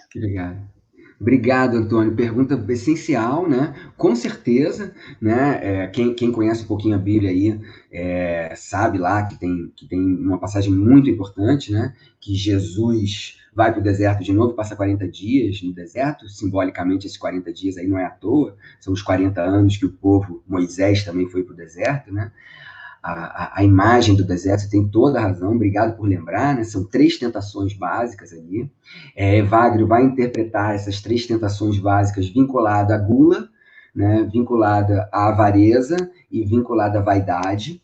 Né? Ele vai fazer as interpretações que se você está com fome, transforma esse pão em pedra. Se você é filho de Deus, se você me adorar, eu vou te dar o mundo todo, eu vou te dar todos os reinos, né? A avareza, então gula, avareza. E se você é filho de Deus mesmo, se taca aqui de cima da igreja que Deus vai te salvar, né? A vaidade, você é tão poderoso, você pode fazer o que você quiser, são esses as 3 tentações, né, que com versões diferentes, né? Em Lucas aparece de um jeito, Mateus aparece de outro. É bem interessante estudar. Com certeza isso aí, digamos, é uma tópica, né? É uma tópica, é um lugar comum retórico que aparece em diversos níveis da literatura antiga, né? Jesus, então, vai para o deserto e ele passa 40 dias lá no deserto, né? Então, você tem esse movimento de anacorese, ela é neotestamentária, né? Ela não é só neotestamentária, também do Antigo Testamento, né? O próprio povo escolhido vai para o deserto, e no deserto ele recebe o maná de Deus, né? É como se Jesus fosse esse novo maná do deserto. Enfim, esse enfrentamento com o demônio está muito vinculado aí com Jesus vencendo demônios também. Jesus é um taumaturgo, né? Jesus expulsa demônios. Uma das grandes atividades de Jesus é o enfrentamento com os demônios, né? Então, que demonologia é essa? Da onde é que ela vem? Quais são as suas influências, né? A demonologia da antiguidade é um capítulo enorme nos estudos das religiões, né? Essa tipologização de demônios. E essas passagens aí neotestamentárias são muito importantes, né? E você tem algumas outras, né? Desse conflito, a própria cobra lá, a serpente lá de Adão e Eva, né? Enfim, você tem vários textos que surgem de diversas maneiras para a gente falar dessa relação aí do demônio. Né? Então, acho que esse é um ponto importante também, né? Por mim, a gente pode ficar mais, se tiver mais perguntas. Tem mais uma pergunta aqui do Eduardo. O Eduardo perguntou, na concepção desses monges do cristianismo primitivo, os demônios tinham algum estatuto ontológico, entes que existem, ou seriam perturbações psicológicas? Ótima pergunta, Eduardo, ótima pergunta. Olha, é inegável que eles são seres que existem em si e por si. Eles têm um estatuto ontológico, sim. Excelente pergunta, é isso mesmo. Assim, hoje em dia, a gente pode querer interpretar que eles são perturbações psicológicas, mas eles eram também porque o Evagrio depende de Orígenes. Orígenes é um neoplatônico cristão maravilhoso, interessantíssimo, que tem uma cosmologia toda própria, né? Um dos maiores eruditos da antiguidade, né? Fez feitos eruditos fundamentais, como produzir a Hexapla, né? Que é o Antigo Testamento inteiro em 6 versões de língua. Não é um texto bilíngue, não. É um texto hexalíngue, né? O cara botou lá em grego, em hebraico, né? E algumas versões do latim, algumas versões do grego, né? Outras traduções, enfim, né? O Orígenes, então, ele tem uma cosmologia em que, na queda, você tem 3 tipos de quedas. Você tem seres, porque todas as almas, antigamente, contemplavam Deus. Estavam perto de Deus, perto de Cristo e perto de Deus. Cristo, Deus e Espírito Santo. Deus é 3 pessoas, né? Então, estavam lá contemplando a Trindade. E, por algum motivo, isso é super difícil de dizer, essas almas caem. E quando elas caem de 3 maneiras. Caem só um pouquinho, outros caem muito, e outros caem muito mesmo. E aí é a origem dos anjos, dos homens e dos demônios. Os homens, eles estão entre os demônios e os anjos, né? Aquela figura aqui de um anjozinho falando com você e de um demôniozinho falando com você, ela é monástica, né? Ela é típica monástica. Ela é isso. Você tem pensamentos que são insuflados por anjos, pensamentos que são insuflados pelo demônio e pensamentos seus, né? Você vive, o monge, quando vai para a anacorese, fica em silêncio total, orando, ele está em diálogo, ele está numa briga ali entre anjos e demônios, e são seres que existem por si mesmos, são seres concretos, né? Assim, para eles, né? Para a gente é difícil mas de novo, Charles Baudelaire, né? Fica com uma pulga atrás da orelha, né? Que a maior truque dos demônios é fazer a gente achar que ele não existe, né? Eu não sei. Alguém citou o Guimarães Rosa, né? O Guimarães Rosa, acho que é um autor super importante para a gente falar de demônios aqui no Brasil. Então, acho que exatamente, Guimarães Rosa, exatamente. Acho que isso aí é uma coisa que eu ainda quero estudar um dia, né, com calma, assim, até que como essa demonologia que tem em Guimarães Rosa, eu sei que já tem alguns estudos sobre isso, eu queria me debruçar sobre isso para ver como que Guimarães Rosa vê ali, né, o demônio, né? Acho que você pode ver em vários momentos, né, do Guimarães Rosa, né? Eu tenho uma pergunta também, na verdade, comentário. Uhum. Enquanto o senhor falava, eu estava pensando e fazendo links, né, sobre essa questão do retirar-se, de encarar os demônios com o próprio processo da meditação, né? Muito ali da filosofia budista, me lembrou bastante. Claro. Claro, não. Assim, o próprio ato de Sócrates, né? O Sócrates do nada fica lá parando, né? E não, então, na verdade, eu não falei sobre a meditação própria que vem depois, junto, né? Da luta contra os demônios, né? Você tem essa luta contra os demônios que tem muito a ver com você ficar em silêncio, com você prestar atenção nos seus pensamentos, com você ver com você ter reações a determinados demônios em determinados momentos, mas depois que você já tem uma certa vitória sobre aí, então o Evagrio fala da oração sem imagens. A oração sem imagens é uma oração até mal vista dentro do próprio cristianismo, porque, a rigor, o cristão ele não pode bypassar Cristo, né? Aliás, ele é cristão por isso. O Cristo é o caminho para Deus, né? O Evagrio e Orígenes foram expulsos do cristianismo logo cedo, logo depois, pouco depois. Na verdade, eles não são propriamente. Hoje em dia, você tem um retorno a Evagrio e a Orígenes como sempre tiveram no cristianismo ortodoxo, eles são muito importantes lá na Rússia, na Grécia, né? O cristianismo ortodoxo, eles são autores muito importantes, Orígenes e Evagrio, mas no cristianismo católico, para cá, eles são anátemas, né? Desde a antiguidade, mas de um tempo para cá, no século passado, né? Desde 30, de 20, você já tem monografias enormes sobre Evagrio, né, e sobre esses demônios. Mas a ideia de meditação mesmo, eu acho que começa nessa segunda etapa, que é muito parecida com o budismo. Uma grande crítica a Evagrio é que ele parece um budista cristão. Porque o objetivo dele, depois que você vence os demônios, que são os pensamentos, é você alcançar um estado de oração, que é a oração sem imagens e sem pensamento nenhum. Né? E aí o próprio Deus brilha em você. O próprio Deus, e aí é a experiência mística, é a gnose, que você tem uma visão da Trindade. Né? Você tem uma visão da Trindade, que essa Trindade não é nada, na verdade. Não é nem Pai, nem Filho, nem Espírito Santo, porque a Trindade é um absurdo. Né? Ele é um absurdo lógico, ele é para ser um absurdo lógico. É três que é um, e é um que é três, e é isso que é genial. Você pode fazer, eu fico empolgado, mas você pode fazer uma comparação com o Koan, né? O que é um koan? É alguma coisa que, sabe, né? O koan é o barulho de uma palma só. O koan são determinadas poesias absurdas que levam o monge a alcançar o samadhi, a alcançar a iluminação mística, né?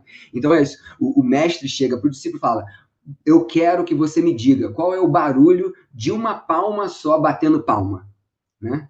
Não tem sentido nenhum. Aí o monge fica lá procurando, até de repente não tem resposta. Nesse não tem resposta é o momento que ele experimenta o estado búdico, né? Então, assim, que é um momento de nada, né? Que é muito parecido com nada, né? E tal. E o Evagrio fala disso. O objetivo da vitória sobre os demônios é alcançar uma tranquilidade tal que você experimenta um estado de oração vazio de imagens e o próprio Deus resplandece em você.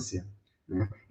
Isso. E aí é a experiência do ágape, é a experiência do amor, que é fruto da apáteia. A apáteia é esse estado de não perturbação da alma, né?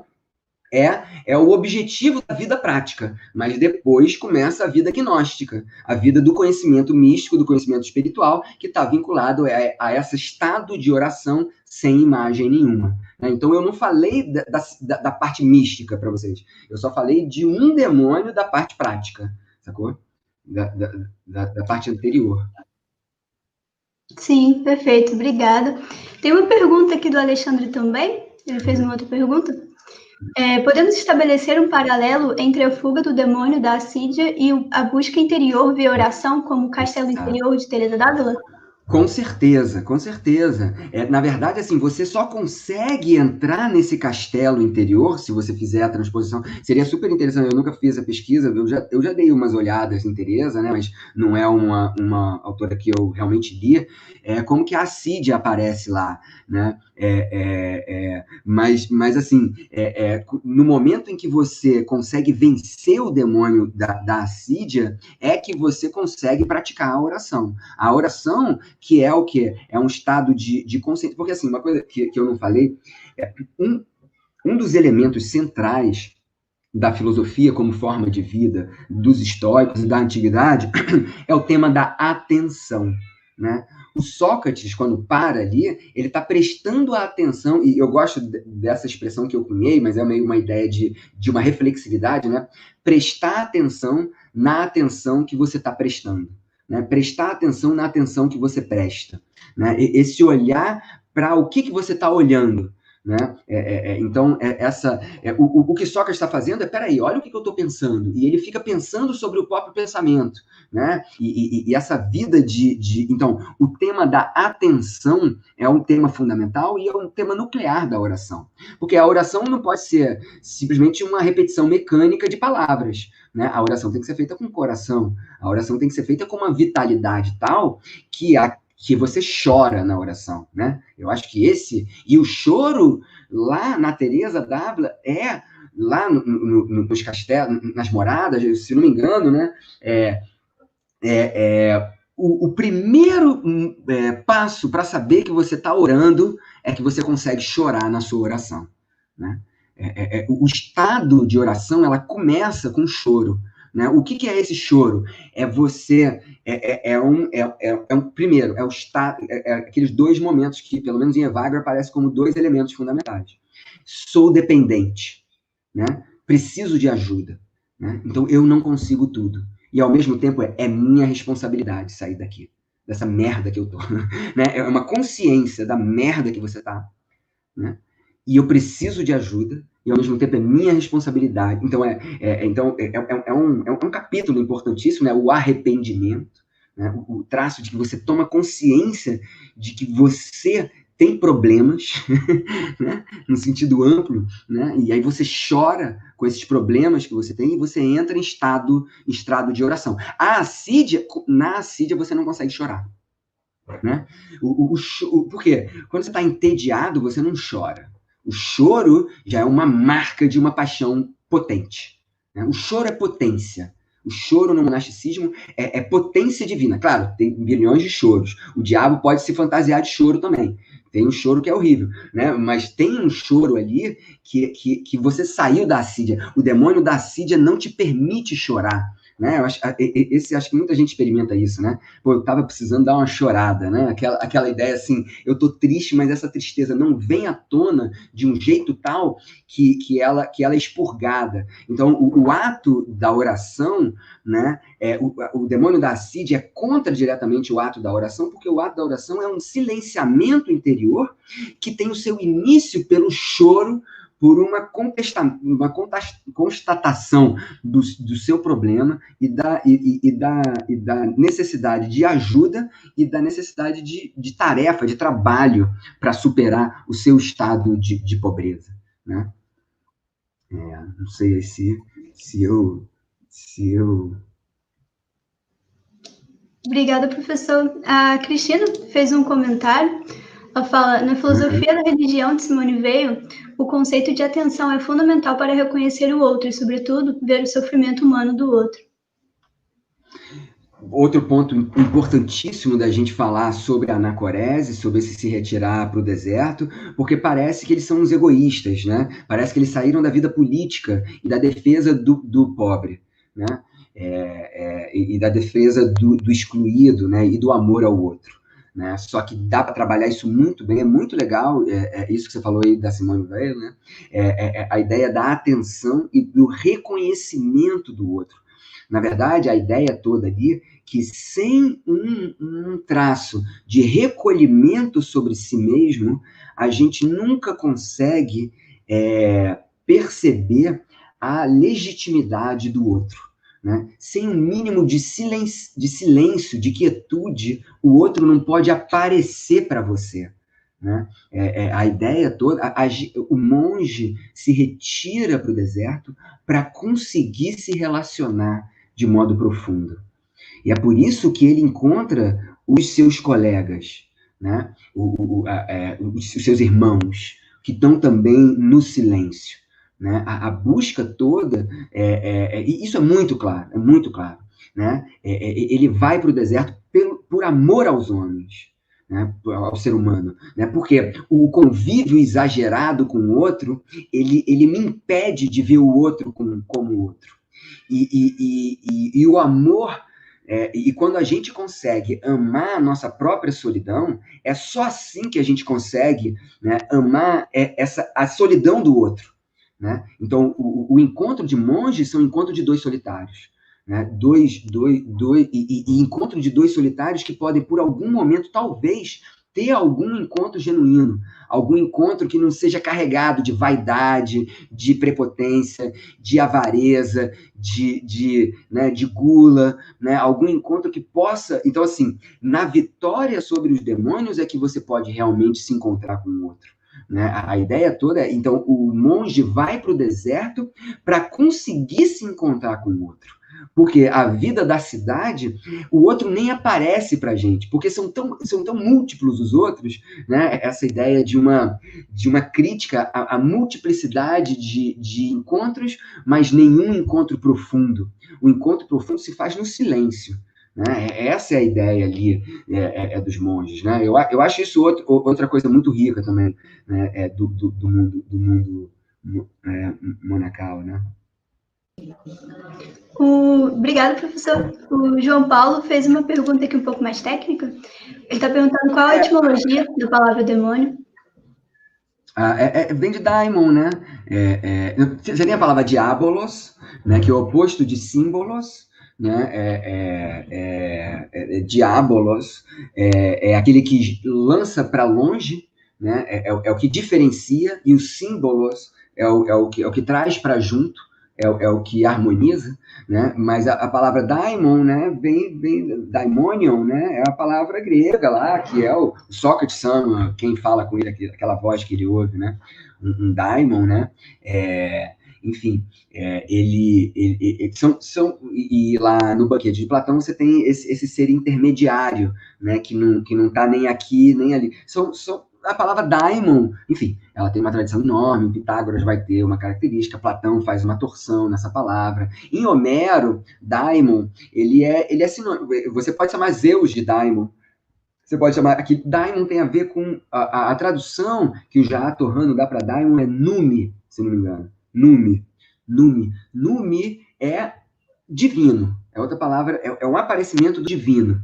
Né? É alguma coisa divina, certo?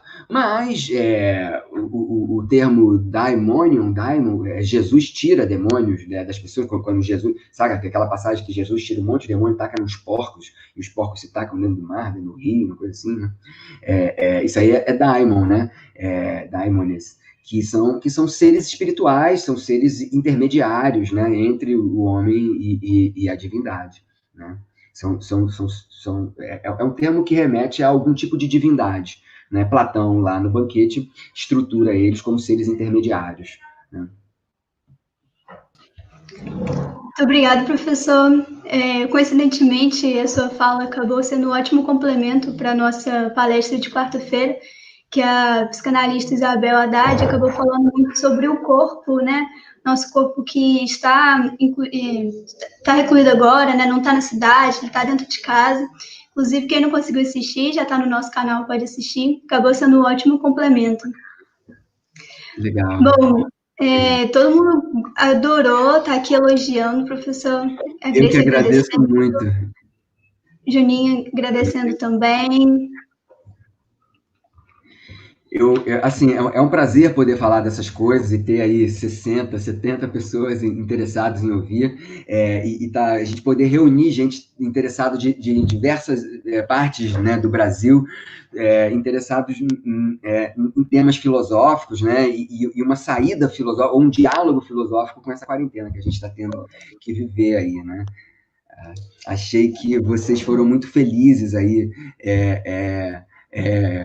pela escolha, né, do tema desse desafio de fazer filosofia aqui agora, né, que eu acho que é uma coisa fundamental que a gente precisa cada vez mais. Eu acho que ela é realmente um dos bálsamos, né, da vida recolhida ou da vida do espírito, né, são as artes, né, as artes é a filosofia, ouvir música, ver filmes e trocar ideias, né, com pessoas, né, é isso que a gente tem feito muito aqui dentro, né, desse nosso recolhimento, né, e que bom que a gente está conseguindo se juntar e fazer isso, né.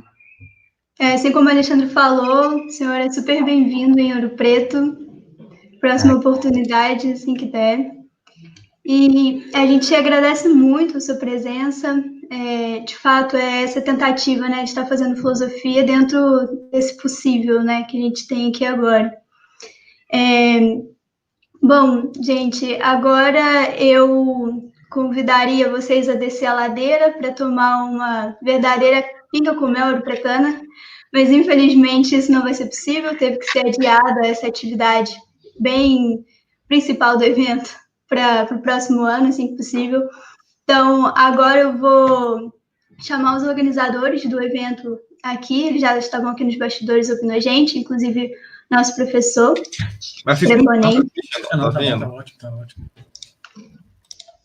O Marcos também pode ficar aí, no nosso encerramento. Oi, Guilherme. Então, passo a palavra para o Guilherme, né, nosso professor aí. Bom, então, boa noite. Poxa, eu acho que a gente não poderia ter terminado com uma melhor palestra, como foi a do professor Marcos. A sua palestra foi muito, muito inspiradora. Faz tempo que eu não vejo alguém falar sobre filosofia com tanto entusiasmo, com tanta vivacidade, muito impactado. Te confesso que faz tempo também que eu não estudava filosofia em coisas, ler coisas do grego, relacionar conceitos do grego, mas já tive professores que faziam a coisa ser tão encantadora quanto você conseguiu fazer hoje, e de verdade não podia ser mais instrutiva e profunda sobre tudo que significa esse evento e o contexto que a gente está vivendo como filósofos. Eu te agradeço muitíssimo pela última fala. E, bom, eu só queria repetir os agradecimentos que eu fiz de partida. Como eu disse na abertura do evento, eu peguei carona, então eu peguei carona com os alunos na organização do evento. Eles estão eu estou ganhando crédito por um trabalho brilhante que eles fizeram, então a única coisa que eu posso fazer é agradecê-los por isso, certo? Vocês fizeram um evento incrível, muito bom, muito plural, sobretudo. Eu achei que teve como eu disse no começo, filosofia para todo tipo de gosto, e eu acompanhei bastante do que foi feito aqui nas mesas, comunicação, palestrantes, e estou bastante satisfeito com tudo que eu vi. Eu espero que todos tenham aproveitado os contatos pessoais, profissionais, as conversas inspiradoras, as referências bibliográficas, livros, indicações, filmes, até gente tocando violão apareceu aqui. E espero que todo mundo tenha aproveitado e que em breve a gente possa fazer o evento na forma presencial para poder descer a ladeira e tomar pinga com mel e colocar o papo em dia de uma outra maneira também. Eu queria agradecer a vocês, agradecer a todos os professores que aceitaram participar, a todo mundo que submeteu o trabalho para comunicação, quem participou gravando entrevista, os palestrantes, o pessoal que ajudou. Eu sei que teve ajuda substancial das secretárias do nosso departamento, como a Ângela, a Néia, certo? A Luciana. A Ângela ajudou bastante. E, enfim, é isso. Eu espero que, para mim, o ano acadêmico, talvez tenha muito trabalho a fazer ainda antes do ano terminar, mas, para mim, esse aqui foi o ponto alto. Agora é só descer a ladeira, como disse a Yasmin. Mas é isso, eu só queria agradecer e estamos juntos. Qualquer coisa que precisar, contem comigo, viu? Valeu. Maravilha. Professor, mas nós temos uma surpresa especial para o senhor, ok? Aguarda só um momentinho aí que está surgindo. Beleza. Enquanto isso, a gente gostaria também de fazer a abertura oficial do nosso canal, né? Peraí, Yasmin. Opa, a surpresa chegou. É isso, cara. Libera Que doideira, né? Muito louco. Abre e mostra para todo Abre aí mundo. pra gente. Tá todo mundo curioso. Aí, obrigado. A porta aqui, eu falei, que é isso, cara? Contamos com uma cúmplice aí, né? Abre aí, mostra.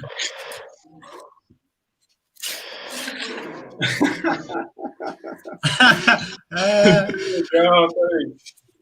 Deixa eu mostrar para todo mundo. Valeu demais, professor, você ter aceitado nosso convite. Valeu. Dá para ver? Capitão Paradoxo. Contra o paradoxo do mentiroso. Mostra Que bicho é esse, cara? Mexeu com nós. Peraí, deixa eu focar no... Coloca ele tela inteira aí. Aí. E aí, o que é? O desenho foi feito pelo Arthur. Foi. Nosso desenhista profissional do departamento. Designer. Nossa, cara. E a gente não podia te deixar de homenagear nessa empreitada incrível que o senhor teve conosco. Foi excepcional a participação, imprescindível. E nós ficamos muito felizes com a sua atuação e queremos cada vez mais que essa relação possa se fortalecer e que tenham mais eventos tão incríveis como esse. Poxa, gentileza de vocês, total. Olha aí que massa. Cara, agora acabou o ano para mim, Marcos. Mostra de novo. Mostra de novo, lá. Pessoal ver. Estilo antigo, ó, a cueca por cima da calça, lá, estilo super-herói.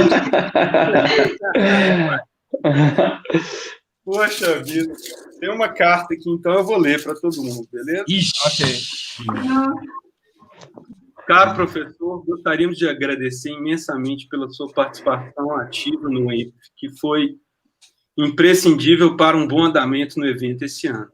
O senhor se dispôs a participar ativamente, acompanhou o andamento de cada estágio bem de perto e esteve presente auxiliando em todas as decisões, desde a escolha dos palestrantes até sobre os modos mais adequados de nos comunicarmos. Pudemos aprender muito com o senhor durante esses 5 meses e esse aprendizado tornará as próximas edições do ENF ainda melhores. Destacamos também que esse comportamento não se limitou apenas ao evento desse ano. Desde a sua entrada no departamento, é notável quanto se dedica diariamente para manter uma relação mais próxima com os estudantes da graduação, dar aulas com qualidade e o quanto tem trabalhado para fomentar pesquisas com grupo de estudos e aumentar a qualidade acadêmica do perfil. Somos muito gratos a essa energia e torcemos que essa relação possa gerar bons frutos, como foi o ENF esse ano. Manifestamos também nosso apoio para levar à frente as iniciativas de projetos. Estamos juntos na missão de tornar o Departamento de Filosofia da UFOP um destaque no Brasil em ensino, pesquisa e extensão. Boas festas.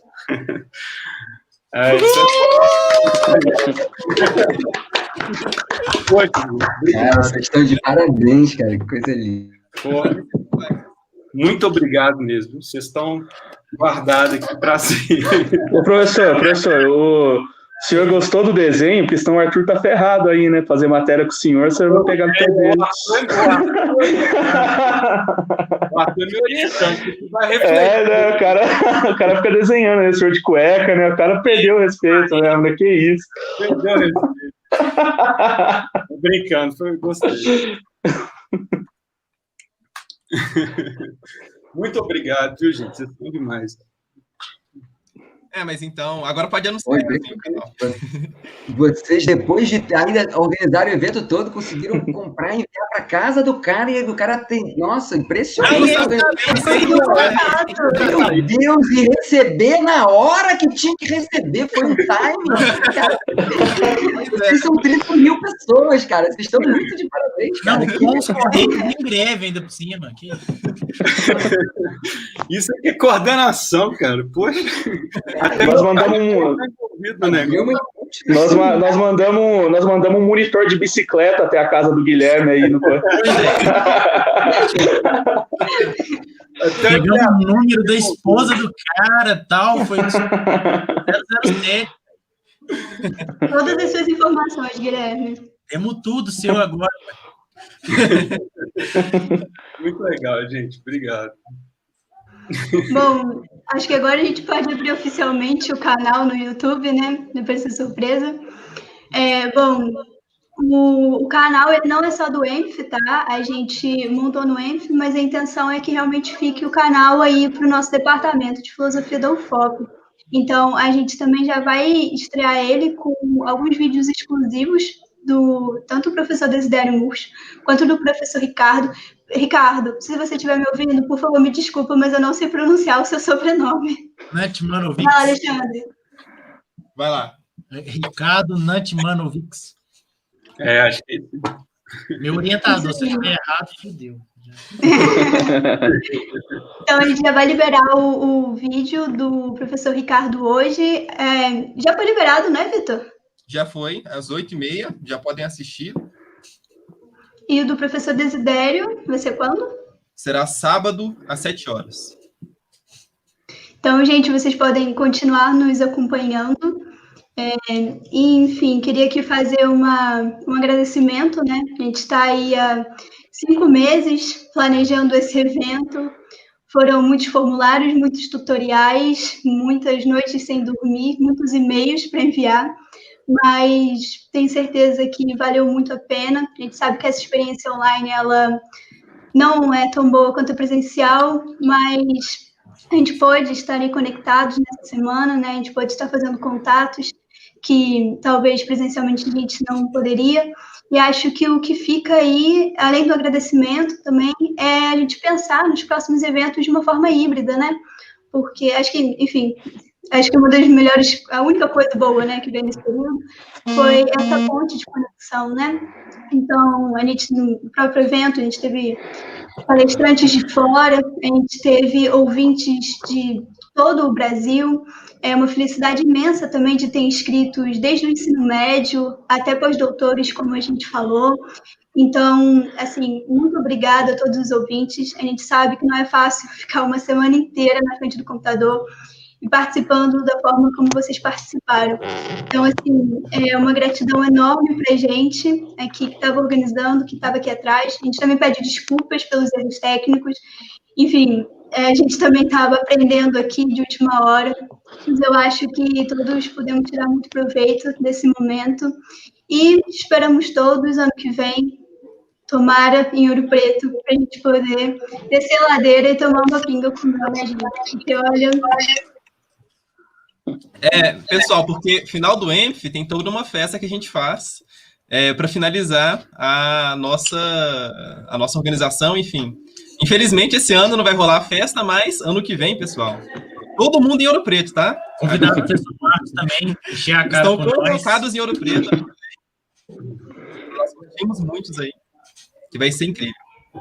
Só avisando também sobre os certificados, tá, gente?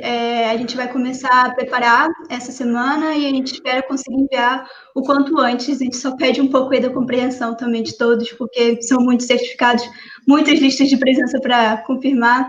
Então, é só aguardar um pouquinho que vai chegar no e-mail de todo mundo ou no site. A gente ainda está vendo isso aí, mas a gente vai avisar.